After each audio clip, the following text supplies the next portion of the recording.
शरद पवार नहीं चाहते सुनेत्रा उप मुख्यमंत्री बने। जी हां, महाराष्ट्र की एनसीपी अजीत पवार गुट की वरिष्ठ नेता सुनेत्रा पवार आज शाम उप मुख्यमंत्री पद की शपथ लेगी। इससे पहले दोपहर 2 बजे विधायक दल की बैठक होगी, जिसका फैसला मुख्यमंत्री देवेंद्र फडणवीस को सौंपा जाएगा।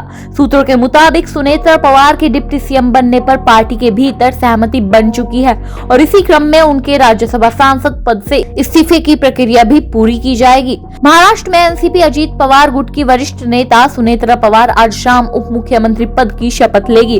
पार्टी के वरिष्ठ नेता और सांसद सुनील तटकरे ने यह जानकारी दी है। उन्होंने बताया है कि एनसीपी अजीत पवार गुट की विधायक दल की बैठक आज दोपहर 2 बजे बुलाई गई है। इस बैठक में विधायक दल के नेता को लेकर फैसला किया जाएगा। बैठक में जो भी निर्णय होगा उसे औपचारिक रूप से मुख्यमंत्री देवेंद्र फडणवीस को सौंपा जाएगा। जानकारी के मुताबिक सुनील तटकरे पार्टी कार्यालय पहुंचने वाले हैं। सूत्रों के अनुसार प्रफुल्ल पटेल और सुनील तटकरे सबसे पहले देवगिरी बंगले जाकर सुनेत्रा पवार से मुलाकात करेंगे।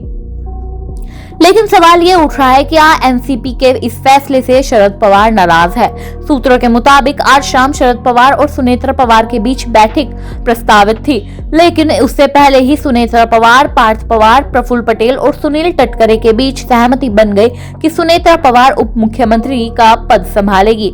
माना जा रहा है कि एनसीपी के इस फैसले ने शरद पवार को असहज कर दिया है, क्योंकि जब उनसे सुनेत्रा की डिप्टी सीएम पद की शपथ को लेकर सवाल पूछा गया तो उन्होंने कहा कि उन्हें इस बारे में कोई जानकारी नहीं है। शरद पवार ने कहा, इस बारे में मुझे कोई जानकारी नहीं है, ये फैसला उनकी पार्टी ने लिया होगा।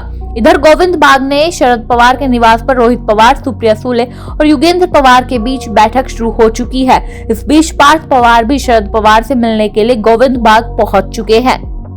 एनसीपी शरद पवार के नेता जयंत पाटिल ने भी कुछ बयान दिए हैं, जिसके बाद राजनीतिक हलचल तेज हो गई है। उन्होंने कहा है, पिछले कुछ दिनों में अजीत पवार मेरे घर आए थे। हमारी करीब 10 या उससे ज्यादा बार मुलाकात हुई।